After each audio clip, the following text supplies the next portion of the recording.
Now I want to tell you what is abnormal during the postpartum period, that is the first 6 weeks after your pregnancy.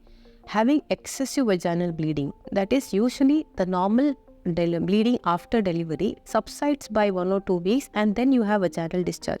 If you are continuing to bleed heavily even after 2 weeks, you're passing lot of clots, please talk to your doctor, which is not normal. There can be times where some part of pregnancy tissue will be stuck inside your womb, which is a uterus, and cause excessive bleeding. So this is one of the 4 problems. And also if you have very bad vaginal discharge which is causing itching, very bad smell, and also you're running a fever, which is after 2 days of your delivery, if you're running a fever, feeling very tired, having headaches, also is a time when you have to consult your doctor.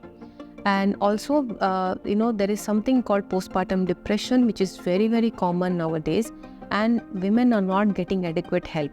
Postpartum blues happen in around 50 to 80% of women, and also it subsides in 1 or 2 weeks. That is feeling of irritation, emotional lability, crying spells, having little sleepless nights.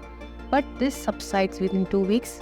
Postpartum depression and postpartum psychosis are a different spectrum, where the patients have sleepless nights, feel depressed, don't want to eat most of the time, they are not able to take care of yourself, having feeling of hatred towards the baby, feeling of harm towards yourself.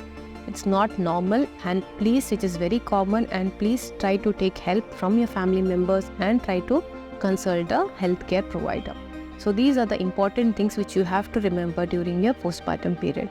And as I told you, importance is having abnormal vaginal bleeding, abnormal vaginal discharge, having fever, and also postpartum depression. One more thing is very important is lactation. That is when you try producing milk which for your baby, there are times when you can have severe breast pain, fever because of the milk congestion and accumulation in your breast.